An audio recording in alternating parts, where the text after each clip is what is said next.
کہ آج اللہ کے خلیل کو آگ میں ڈالا جائے گا؟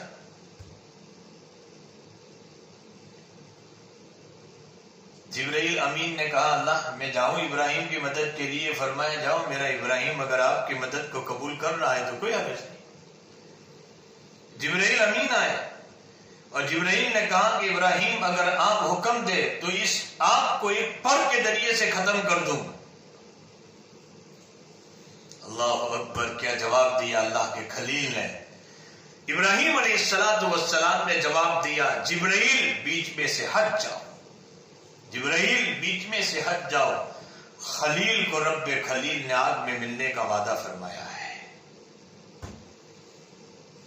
خلیل کو رب خلیل نے آگ میں ملنے کا وعدہ فرمایا ہے، بیچ میں سے ہٹ جاؤ۔ یہاں تک کہ ابراہیم علیہ السلام کو آگ میں ڈالا گیا۔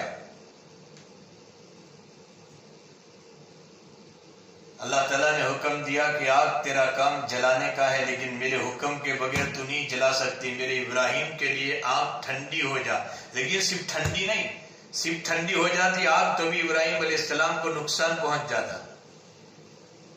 کیا کہہ رہا ہے قرآن؟ قرآن کریم میں اللہ ارشاد فرماتے کل جانا رکونی بردا وسلاما علی ابراہیم،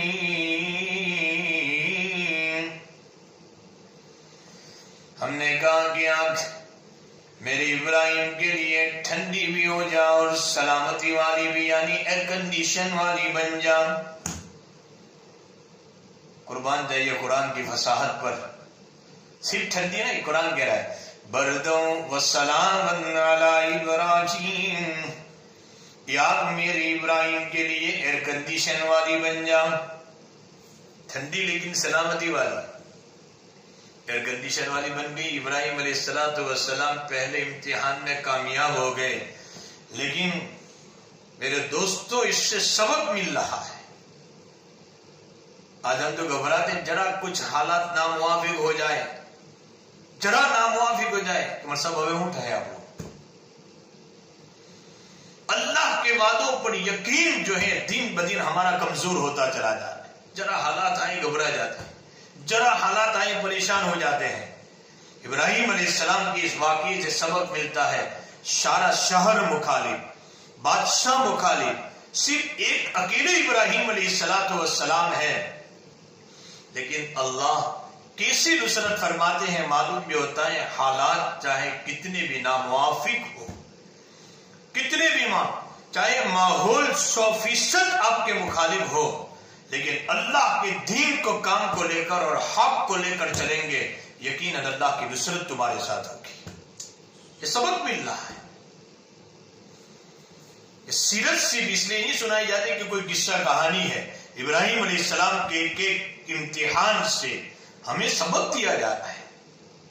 ہر وقت ہمیں اللہ کی رضا، اللہ کی خوشنودی، میرا مالک راضی ہو جائے، اس یقین کے ساتھ ہم زندگی گزارنے والے بن جائیں، اور میرا اور آپ کا یقین ہو کہ اللہ کے حکم کے بغیر کوئی چیز نفع بھی نہیں پہنچا سکتی اور کوئی چیز نقصان بھی نہیں پہنچا سکتی۔ چاہے جتنی بھی وبائیں چل رہی ہو، چاہے کتنی بھی بلائیں چل رہی ہو، چاہے کتنا بھی طاعون اور وائرس چل رہا ہو، لیکن اللہ کے حکم کے بغیر کوئی چیز مجھے اور آپ کو نقصان نہیں پہنچا سکتی۔ میرا اور آپ کا ایمان ہے۔ پہلے امتحان میں کامیاب ابراہیم علیہ السلام، صرف اشارہ کر رہا ہوں۔ دوسرا امتحان آیا ابراہیم علیہ السلام کے لیے۔ ابراہیم علیہ السلام نے اولاد مانگی اللہ سے۔ اولاد کس سے مانگی جاتی بھائی؟ اللہ سے، قبر والے سے نہیں۔ دنیا کو کوئی بڑا سے بڑا ولی اور کتب بھی ہو، لیکن اولاد اس سے نہیں مانگی جا سکتی۔ سبق مل رہا ہے یہاں۔ ابراہیم علیہ السلام اگر قبروں سے اولادیں مانگی جاتی، آج ولیوں سے ہم اولادیں مانگتے، ولیوں کی قبروں پر جاتا۔ وہاں تو نبی موجود تھے، نبی کی قبریں موجود تھی، حضرت آدم علیہ السلام کی قبر موجود ہے وہاں، حضرت نوح علیہ السلام کی قبر موجود ہے جن کو اللہ تعالیٰ نے اول الرسل بنایا ہے، حضرت زکریا علیہ السلام کی قبر موجود ہے وہاں۔ حضرت ابراہیم علیہ السلام نے کسی قبر کے پاس جا کر اولاد نہیں مانگی، انبیاء کی قبریں موجود ہیں وہاں۔ ابراہیم علیہ السلام دعا کرنے ربی حبلی من الصالحین، اے میرے رب مجھے صالحین میں سے کوئی اولاد عطا فرما۔ اللہ تعالیٰ نے حضرت اسماعیل علیہ السلام کو عطا فرمائے۔ اسماعیل علیہ السلام پیدا ہو گئے۔ بہت صوت میں اشارہ کر رہا ہوں۔ اسماعیل علیہ السلام مانگ کر مانگا تھا۔ حضرت ابراہیم علیہ السلام کی عمر 86 ایئرس، 86 سال کی عمر پر پہنچ چکے تھے۔ سٹیا جانے والے بڑھاپے پر جب خوشخبری ملی فبشرناہ بغلام حلیم، تعجب کر رہے ہیں، جبرائیل امین نے آ کر کہا تعجب کرنے کی کوئی بات نہیں، جو خدا، یعنی ظاہر سی بات ہے کہ آدمی اس بڑھاپے میں اولاد ہوگی، جو خدا بغیر ماں باپ کے جب حضرت آدم علیہ السلام کو پیدا کر سکتا ہے تو اس بڑھاپے میں وہ خدا اولاد بھی دے سکتا ہے۔ اس کے لیے کوئی چیز مشکل نہیں۔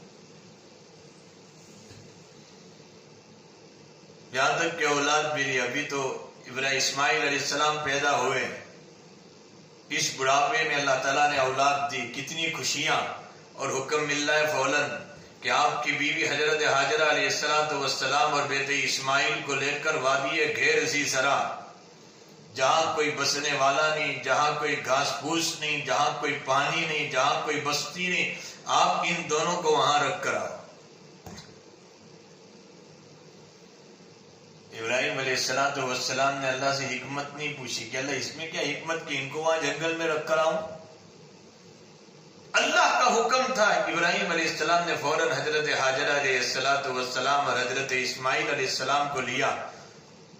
شام جیسے ملک سے آپ جا رہے ہیں بیت مکرم کے پاس، کعبۃ اللہ کے پاس گئی، جہاں کوئی بستی نہیں تھی، کوئی چیز نہیں تھی، وہاں پر اپنی بیوی حضرت ہاجرہ علیہ السلام، حضرت اسماعیل بہت چھوٹے ہیں، معصوم ہے، چھوڑ کر آئے۔ کچھ پانی کا مشکیزہ تھا جس میں پانی تھا، کچھ چھوٹی سی کھجور چھوارے تھے، اس کو چھوڑ کر وہاں چلے آئے۔ جب چھوڑ کر آپ جا رہے ہیں، حضرت ہاجرہ علیہ السلام پوچھ رہے ہیں کہ ابراہیم اس جنگل میں ہمیں چھوڑ کر کہاں جا رہے ہیں آپ؟ کوئی جواب نہیں دیا، اللہ نے بولنے سے منع کیا۔ دوسرا مرتبہ پوچھا، کوئی جواب۔ تیسری مرتبہ حضرت ہاجرہ علیہ السلام نے پوچھا کہ اللہ کا حکم ہے؟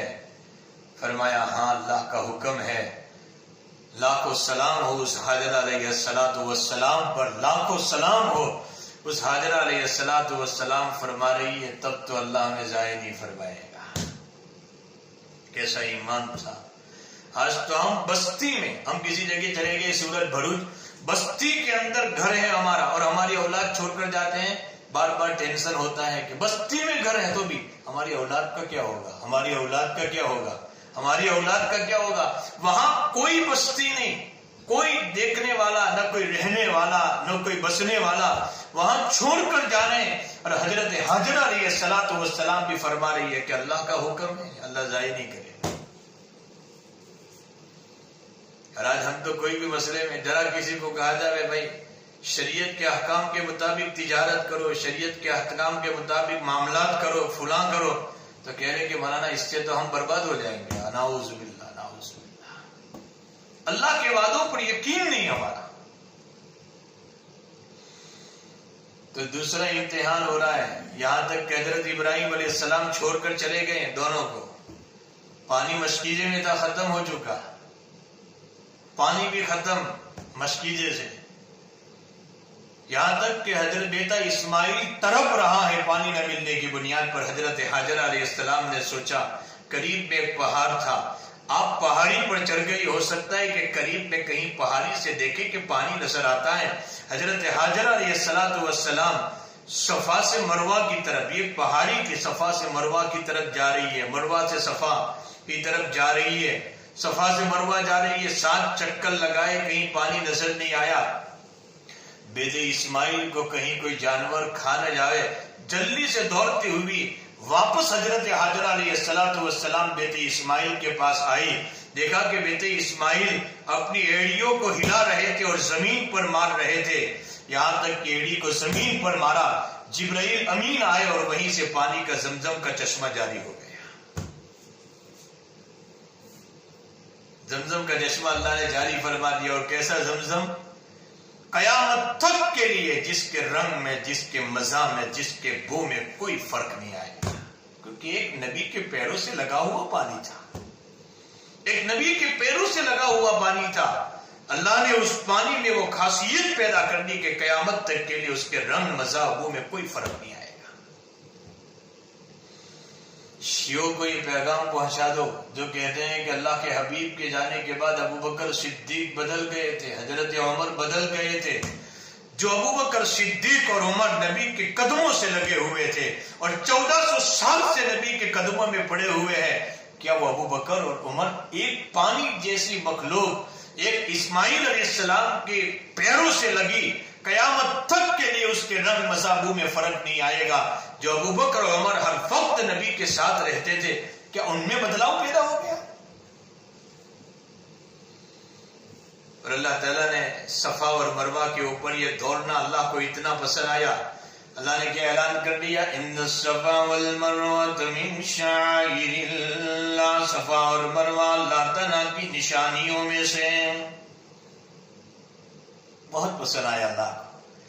اس لیے تو امام غزالی رحمۃ اللہ علیہ فرماتے ہیں کہ حج کس چیز کا نام ہے؟ فرمایا حج نام ہے حضرت حاجرہ علیہ السلام کی اداؤں کا، حضرت اسماعیل علیہ السلام کی وفاؤں کا، اور حضرت ابراہیم علیہ السلام کی دعاؤں کا نام حج ہے. یہ دوسرا امتحان ہو رہا ہے، اس میں بھی کامیابی مل گئی ہے. تیسرا امتحان آیا حضرت ابراہیم علیہ السلام کے لیے. تیسرا امتحان کیا آیا؟ جب بچہ جوانی کی عمر پر پہنچا، جب دوڑنے لگا، جب بھاگنے لگا ساتھ میں، اس وقت ماں باپ کو بڑی امیدیں اپنے بچے سے ہوتی ہے. اس وقت اب اللہ کا حکم آ رہا ہے کہ اس بیٹے اسماعیل کو اللہ کے راستے میں ذبح کر دو، قربان کر دو اس کو. قرآن کریم میں اللہ ارشاد فرماتے فلما بلغ معه السعي قال يا بني إني أرى في المنام أني أذبحك فانظر ماذا ترى. جب جوانی کی عمر پر پہنچے ابراہیم اسماعیل علیہ السلام، ابراہیم علیہ السلام خواب دیکھ رہے ہیں، بیٹے اسماعیل کو ذبح فرما رہے ہیں. بیٹے سے پوچھ رہے ہیں کہ بیٹے میں نے تجھے ذبح کرتے ہوئے خواب میں دیکھا، تو بتا تیرا کیا مشورہ ہے؟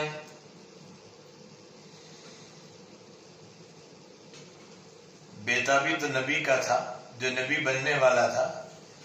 عجیب جواب دیا، قال یا ابت افعل ما تؤمر ستجدنی انشاءاللہ من الصابرین.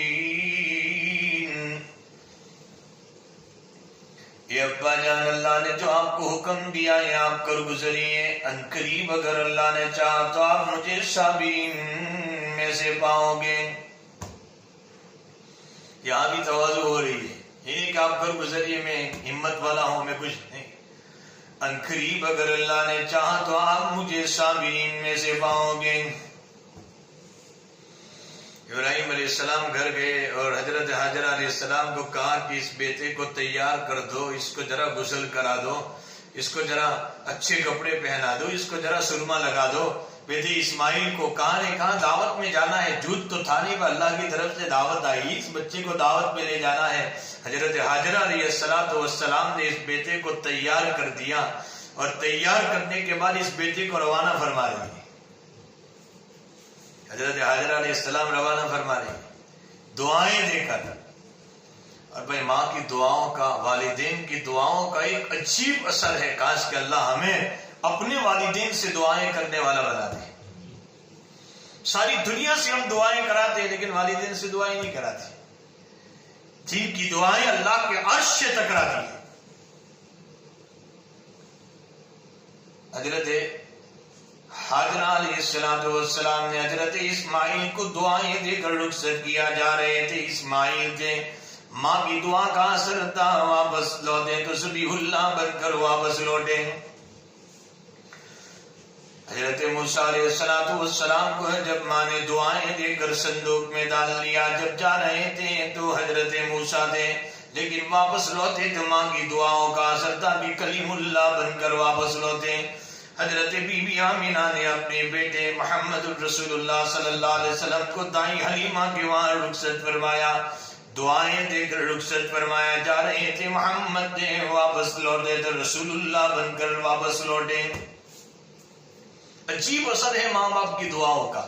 اللہ ہمیں اپنے والدین کی عظمت اور قدردانی کی اور ان سے دعائیں کرانے کی اللہ تعالیٰ ہمیں توفیق عطا فرمائے. حضرت حاجر علیہ السلام نے دعائیں دے کر رخصت فرمایا. جب دعائیں دے کر رخصت فرمایا جا رہے تھے حضرت اسماعیل، یہاں تک کہ شیطان بعد میں حضرت حاجر علیہ السلام کے پاس آیا اور کہا کہ آپ کو معلوم ہے کہ بیٹے اسماعیل کو ابراہیم علیہ السلام کہاں لے گئے؟ فرمایا وہ تو دعوت میں گئے. فرمایا نہیں، وہ تو ذبح کرنے کے لیے لے گئے. حضرت حاجرہ نے کہا کہ کوئی باپ اپنے بیٹے کو ذبح کرتا ہے؟ شیطان کہہ رہا ہے کہ ہاں، وہ یہ کہہ رہے ہیں کہ اللہ کا حکم ہے.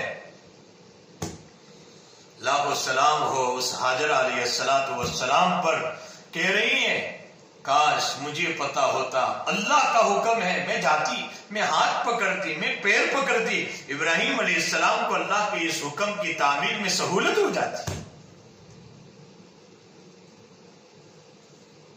یہ جواب ایک عورت کا حضرت حاجر علیہ السلام، مجھے پتا ہوتا میں بھی چل جاتی، اللہ کا حکم ہے، کر گزرنا چاہیے. اس امتحان میں بھی آپ کامیاب ہو گئے. اللہ تعالیٰ نے میڈے کو بھیج دیا اور اس امتحان میں بھی ابراہیم علیہ السلام کامیاب ہو گئے. اس لیے تو فرشتوں نے ایک مرتبہ سوال کیا کہ اللہ، ابراہیم علیہ السلام کو تو نے اپنا خلیل بنایا، جگری دوست بنایا ہے؟ فرمایا ہاں میرے فرشتوں، تم بھی امتحان لینا ہو تو لے لو.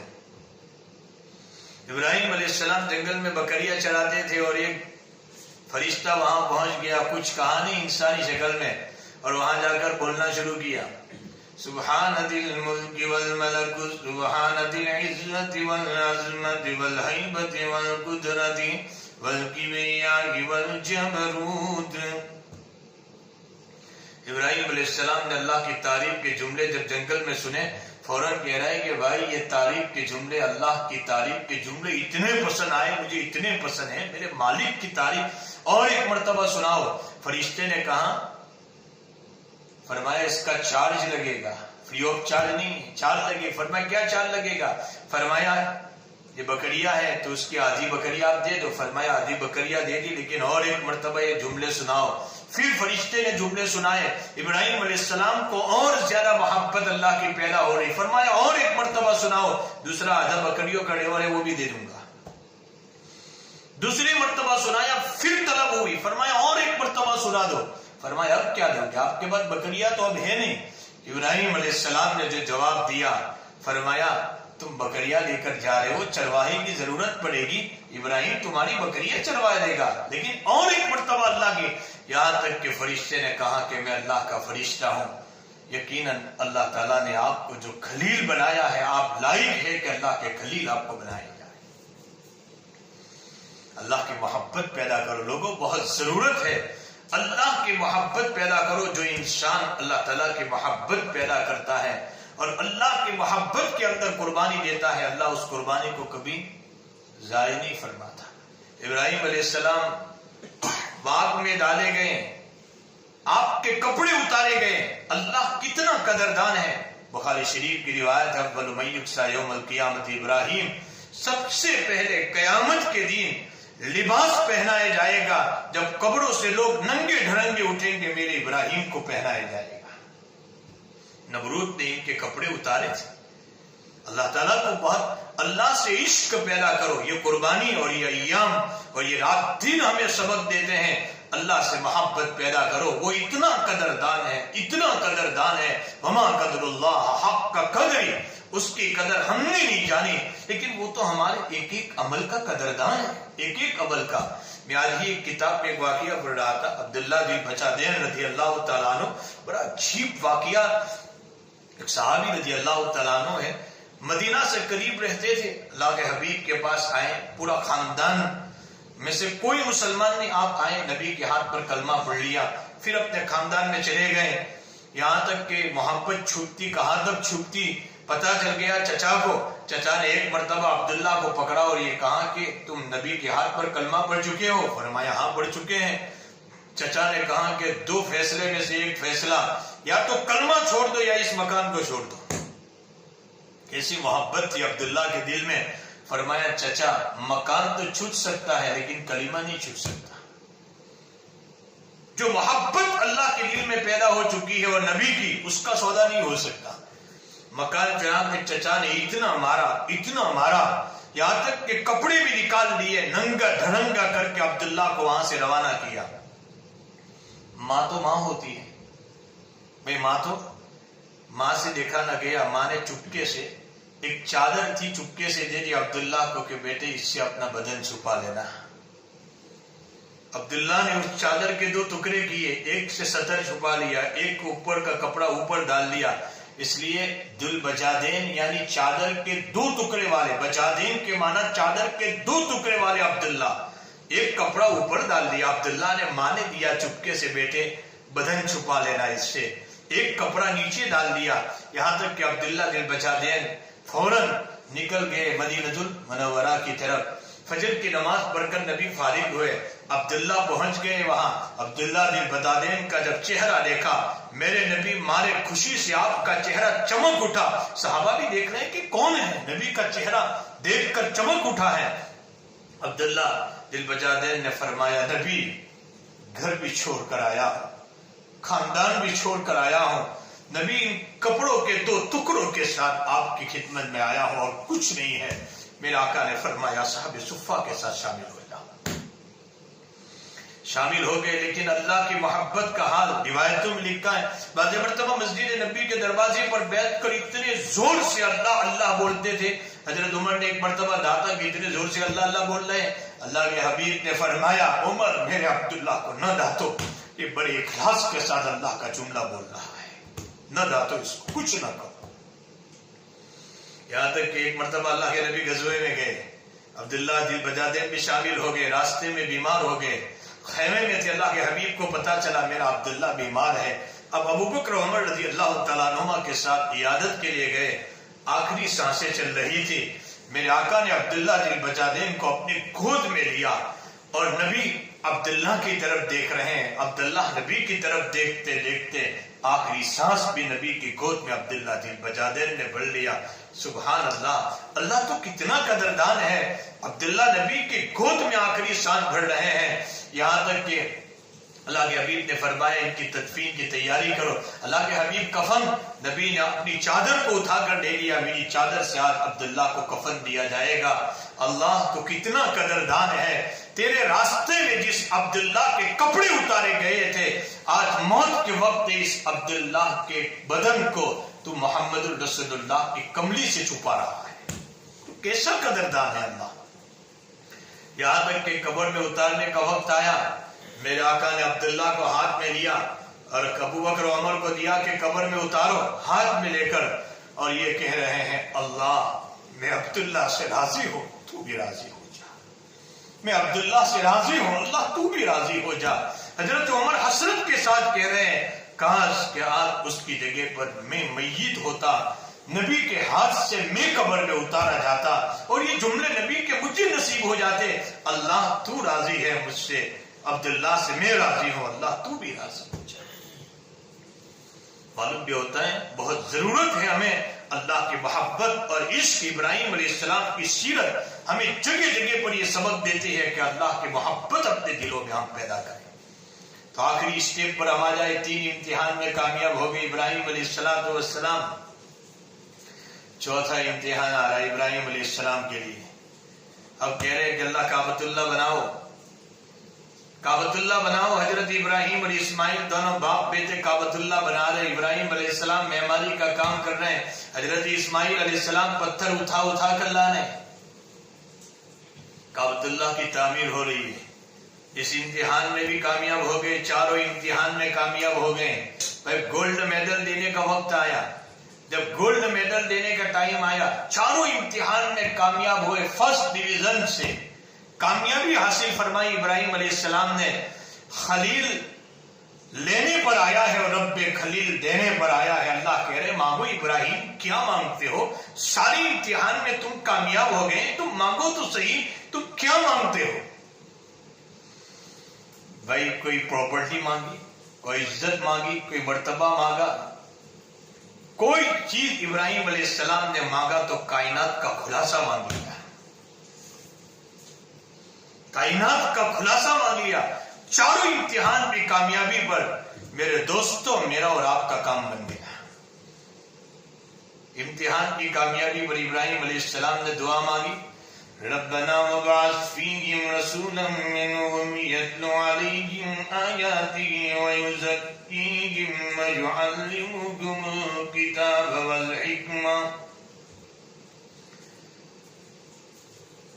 مانگا تو ابراہیم علیہ السلام نے امتحان کی کامیابی پر آمینہ کے لال یعنی محمد رسول اللہ صلی اللہ علیہ وسلم کو مانگ لیا کہ اللہ تیرے حکم سے کعبۃ اللہ تو بنا لیا ہے، اللہ تیرے حکم سے کعبۃ اللہ تو بنا لیا، لیکن اس کعبۃ اللہ کا ایک امام عطا فرما دے، اس کعبۃ اللہ کا ایک امام عطا فرما دے. مانگا تو محمد رسول اللہ صلی اللہ علیہ وسلم کو مانگ لیا. ہمارے شاہ اللہ صاحب بخاری رحمت اللہ نے فرمایا کرتے تھے حضرت ابراہیم علیہ السلام نے دو دعائیں مانگی، اللہ نے تو نہ قبول فرما لی. ایک دعا تو مانگی رب ہب لی من الصالحین، اور ایک دعا مانگی ربنا وابعث فیہم رسولا منہم. عجیب جملے ارشاد فرماتے تھے کہ ایک تو زمزم والے مانگے اور ایک حوض کوثر والے مانگے. زمزم والے حضرت اسماعیل علیہ السلام بھی عطا فرما دیے، اور حوض کوثر والے محمد رسول اللہ صلی اللہ علیہ وسلم بھی اللہ تعالیٰ نے عطا فرما دیے کہ اللہ اس کعبۃ اللہ کو تو بنا دیا ہے، لیکن کعبۃ اللہ کا ایک امام عطا فرما دے. یہ دعا بھی اللہ نے قبول فرما دی.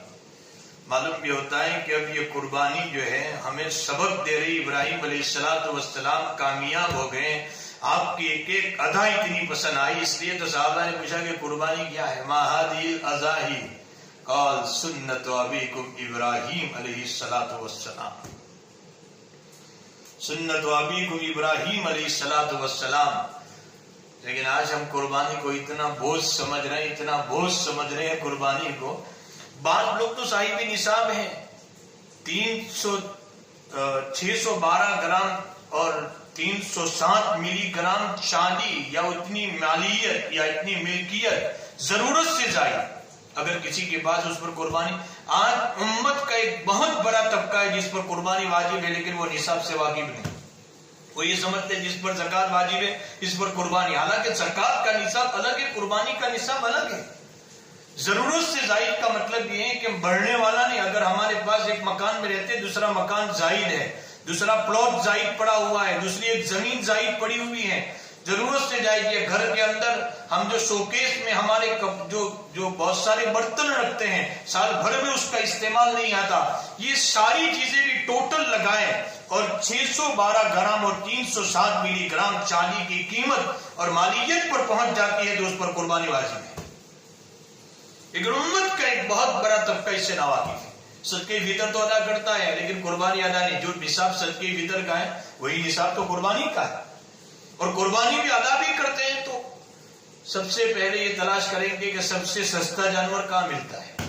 معاف کرنا، یہ قربانی ہمیں سب سے سستا جانور، بھئی گھر کا ہمارے کپڑے کا سب سے بہترین ہو، ہمارا چشمہ بہترین ہو، ہماری گھڑی بہترین ہو، چپل بہترین ہو، وہاں دکان پہ جا کر ہی نہیں کرے سب سے سستا مال دو.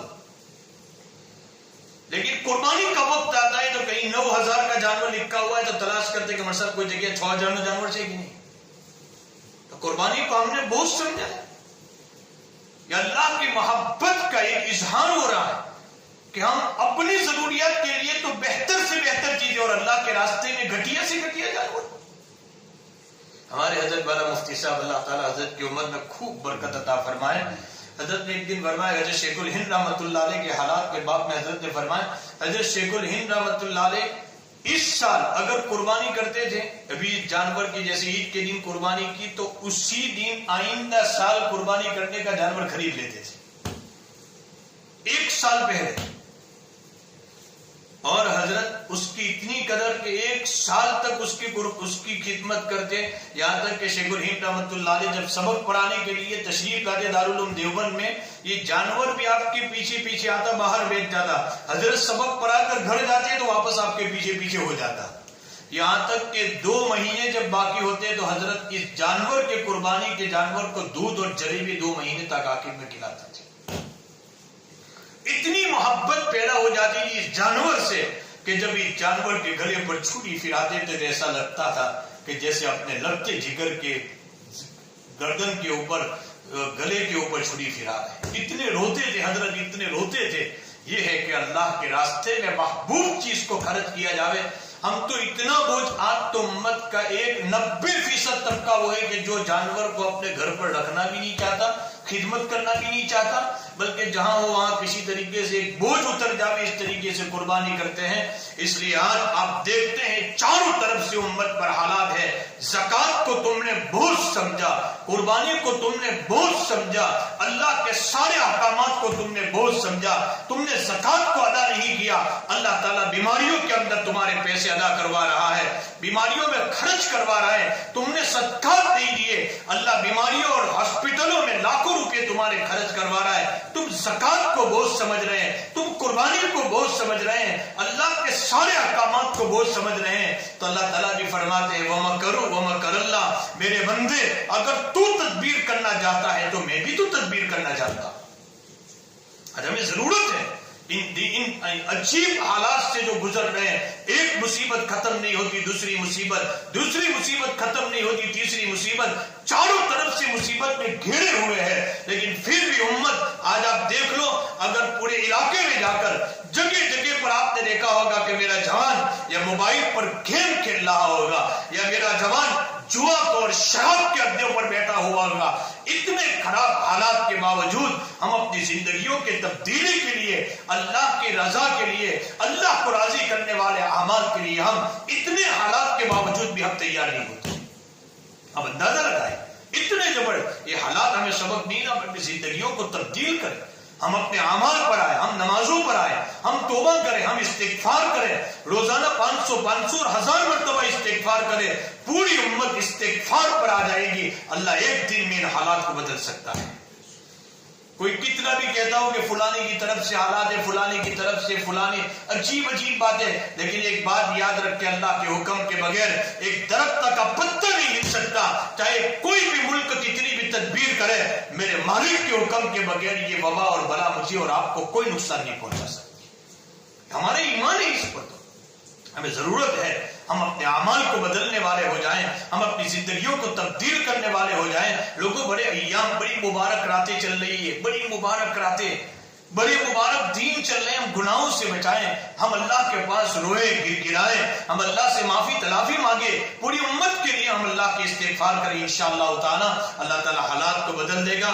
بہت ضرورت ہے کہ اللہ کو راضی کرنے والے اعمال کریں۔ یہ حضرت ابراہیم علیہ السلام کی قربانی ہمیں سبق دے رہی ہے، ہم اللہ کو راضی کرنے والے بنیں اور اللہ کے حکم کے سامنے ہم ساری چیزیں بھول جائیں، اللہ کے حکم کو ادا کرنے والے بنیں۔ اللہ تعالیٰ ہم سب کو ان باتوں پر عمل کی توفیق عطا فرمائے۔ وآخر دعوانا الحمدللہ رب العالمین۔ درود شریف پڑھ لیں۔ اللہم انا علی ذکرک و شکرک و حسن عبادتک، سبحانک اللہم و بحمدک و تبارک اسمک و تعالی جدک و لا الہ غیرک، سبحانک لا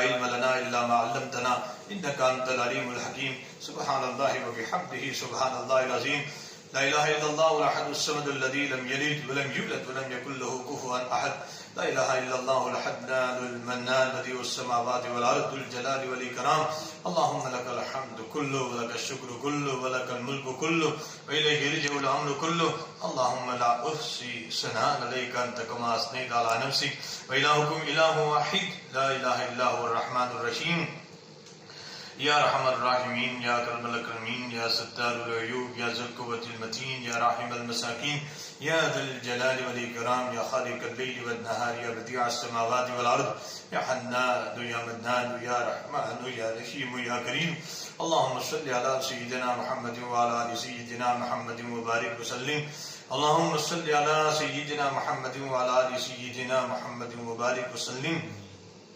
اللہ گنہگار خطا کار سیاہ کار تیرے پاس آئے ہیں مالک، بہت گناہ کر کے آئے ہیں، بہت خطائیں کر کے آئے ہیں، بہت گناہ کیے ہیں۔ اللہ تجھے ناراض کرنے والا کوئی عمل ہم سے نہیں چھوٹا ہے مالک، تو ناراض ہو چکا ہے اللہ، تو ناراض ہو چکا ہے اللہ، تو ناراض ہو چکا ہے، دنیا کے حالات بتلا رہے ہیں تو ناراض ہو چکا ہے اللہ، تو راضی ہو جا، تو راضی ہو جا اللہ، تو راضی ہو جا، تو راضی ہو جا اللہ، تو راضی ہو جا، تیرے رضا والے اعمال نصیب فرما اللہ، ہم سب کے گناہوں کو معاف کر دے اللہ۔ کون ہے تیرے علاوہ معاف کرنے والا؟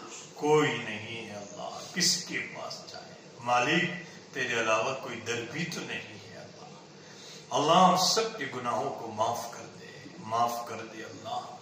اللہ ہم سب کی خطاؤں کو درگزر فرما، تیری مرضیات پر چلا لے اللہ، نامرضیات سے بچا لے، اچھے اعمال کی توفیق دے، برے اعمال سے ہماری حفاظت فرما، پریشانیوں اور مشکلاتوں اور مشقتوں سے حفاظت فرما۔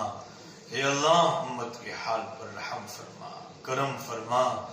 اے اللہ چلنے والی وباؤں سے، بلاؤں سے، بیماریوں سے اللہ ہمارے والدین کی، اہل و عیال کی، بھائی بہنوں کی، رشتہ داروں کی، متعلقین، محبین کی اللہ، اس مجمع کی اللہ، اس شہر میں اللہ، اس ملک میں اللہ، تو سب کی حفاظت فرما اللہ، تو سب کی حفاظت فرما، پوری دنیا میں بسنے والی انسانیت کی حفاظت فرما، پوری دنیا میں بسنے والے ایک ایک مرد اور عورت، جوان بوڑھے اللہ، تو سب کی حفاظت فرما اللہ، سب تیری مخلوق ہے، پوری دنیا سے اس وبا اور بلا کو ختم فرما اللہ، ختم فرما اللہ، تیری ایک محبت کی نگاہ بھی دنیا والوں پر پڑ جائے گی مالک، یہ وبائیں بلائیں تو سیکنڈوں میں ختم ہو جائے گی اللہ، تو کرم کا معاملہ فرما دے اللہ، تو محبت کا معاملہ فرما دے اللہ، تو اپنے فضل کا معاملہ فرما دے اللہ۔ جتنے بھی لوگ ہاسپٹلوں میں ہیں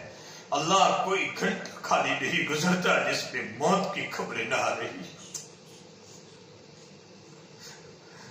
مالک، ہم بہت کمزور ہیں، بہت کمزور ہیں، ہم جانتے ہیں بیماری تیری نعمت سے اللہ، ہم آزمائش کے قابل ہم نہیں ہیں، آزمائش کے قابل تو تیرا ابو بکر تھا، تیرا عمر تھا، تیرا عثمان تھا، تیرا علی تھا، تو تیرے بہت کمزور بندے ہیں اللہ، نعمت بیماری کو نعمت صحت سے بدل دے اللہ۔ اللہ جو ہاسپٹلوں میں بیمار ہے بیچارے ایڑیا رگڑ رہے ہیں اللہ، تو شفائے کلی عطا فرما، سارے لوگوں کو شفا عطا فرما اللہ، ان کو سکون عطا فرما اللہ، سکون عطا فرما۔ اتنے لوگ ہزاروں کی تعداد میں علماء، صلحاء، ہمارے مسلمان بھائی اللہ تیری ملاقات کے لیے آ چکے ہیں اللہ، ان کی قبروں کو نور سے منور فرما، درجات بلند فرما، جنت الفردوس میں اعلیٰ مقام عطا فرما۔ اے اللہ ماتحتوں کو صبر جمیل عطا فرما اللہ، جو بیمار ہے اللہ ان کو شفائے کلی عطا فرما اللہ، شفائے کلی عطا فرما اللہ، اس وبا اور بلا کو پوری دنیا سے ختم فرما دے، سب کو سکون اور چین عطا فرما دے مالک۔ یقیناً ہم نے تجھے بہت ناراض کیا ہے، بہت ناراض کیا ہے اللہ، تو معاف کر دے ہمیں اللہ، تو راضی ہو جا اللہ، تو راضی ہو جا اللہ، تو وبائیں اور بلائیں ختم فرما، حالات اور حادثات کو ختم فرما دے اللہ۔ اللہ اللہ جن لوگوں نے دعاؤں کے لیے کہا لکھا متوقع ہے، سب کی امیدیں پوری فرما، جیلوں میں محبوس ہے رہائی عطا فرما، مقدمات میں ماخوذ ہے بری فرما۔ اے اللہ جو روزی کے معاملے میں پریشان ہے رزق حلال عطا فرما، تجارتوں والوں کی تجارت میں برکت عطا فرما، کسانوں کی کھیتیوں میں برکت عطا فرما، رحمت والی بارش عطا فرما اللہ، عافیت عطا فرما۔ جن ماؤں کی گود اولاد سے خالی ہے اولاد صالح عطا فرما، جن کو تو نے اولاد عطا فرمائی ہے ہماری اولادوں کی اپنے شان ربوبیت سے تربیت فرما کر ہماری آنکھوں کی ٹھنڈک بنا، دلوں کا سرور بنا، امیدوں سے بھر کر بنا، پر فتن ماحول سے ہماری اولادوں کی حفاظت فرما اللہ۔ جو مانگا وہ بھی عطا فرما، جو رہ گیا تو اپنے فضل سے عطا فرما۔ اے اللہ، ایک ماں اپنے بچے کو دھکا مار کر گھر سے نکال بھی دیتی ہے۔ بچہ سوچ لیتا ہے ماں کہیں کھا بھی لوں گا، ماں کہیں سو بھی جاؤں گا، لیکن یہ بچہ جب پھر ماں کی ممتا کو یاد کر کے ماں کی چوکھٹ پر آتا ہے، ماں پھر دھکا دے کر نکال دیتی ہے۔ بچہ ماں سے چمٹ کر یوں کہتا ہے، اماں دنیا میں سب کچھ مل سکتا ہے، تیرے جیسی محبت ماں کون دے سکتا ہے۔ ماں کتنی بے سخت دل ہوتی ہے، بچے کو گلے سے لگا لیتی ہے۔ میرے مالک تو ایک نہیں 70 نہیں 1000 ماؤں سے زیادہ رحیم خدا ہے، تو 1000 ماؤں سے زیادہ رحیم خدا ہے۔ اللہ اے اللہ، آج یہ مجمع یہی تجھ سے کہہ رہا ہے، دنیا میں سب کچھ مل سکتا ہے، تیری محبت کون دے سکتا ہے؟ اللہ کون دے سکتا ہے؟ اللہ راتوں کے وہ تنہائیوں میں تجھے پکار رہے ہیں، امیروں نے اپنے دروازے بند کر دیے، بادشاہوں نے بند کر دیے، مالک تو کھول کر بیٹھا ہے۔ بڑی مبارک راتیں ہیں جن راتوں کی تو قسمیں کھا رہا ہے۔ مالک ان راتوں میں تیرے سامنے ہاتھ پھیلائے ہیں۔ اللہ تو ایک محبت کی نگاہ تو ہم گنہگاروں پر ڈال دے، اللہ تو ایک محبت کی نگاہ تو دنیا والوں پر ڈال دے، اللہ تو ایک محبت کی نگاہ تو اس ملک والوں پر ڈال دے، ان علاقوں والوں پر ڈال دے۔ اللہ ایک محبت کا چھینٹا تو برسا دے۔ مالک تجھے کون پوچھنے والا ہے، تجھ سے کون سوال کرنے والا ہے؟ اللہ ہمارا بیڑا پار ہو جائے گا، ہمارے حالات سدھر جائیں گے، ہمارے دن اور رات غمیوں سے خوشیوں کی طرف آ جائیں گے۔ مالک تجھے کوئی پوچھنے والا نہیں۔ اللہ تو ایک محبت کی نگاہ تو ڈال دے ہم پر، اللہ تو ڈال دے۔ اللہ تو ایک محبت کی نگاہ تو ڈال دے، ہم تو تیرے سوالی بن کر آئے ہیں۔ اللہ تو خود فرماتا ہے سوالی تمہارے در پر آ جاوے تو اس کو مت نکالو۔ مالک ہم بھی تو تیرے در سوالی بن کر آئے ہیں، اٹھے ہوئے ہاتھوں کو مایوس نہ لوٹا، ہماری دعاؤں کو محض اپنے فضل سے قبول فرما۔ اور جو بھی لوگ اللہ اس بیانوں کو امت تک پہنچانے کے لیے اللہ جو کوششیں کر رہے ہیں، جو بھی اللہ ویب سائٹ والے اور جو بھی ہمارے حضرات، اللہ ان سب کو بھی قبول فرما، ان کی خدمات کو بھی قبول فرما۔ اللہ ان کو بھی تو بہترین بدلہ عطا فرما، ہماری دعاؤں کو محض اپنے فضل سے قبول فرما۔ صلی اللہ تعالی علی خیر خلقہ محمد وعلی آلہ وصحبہ اجمعین۔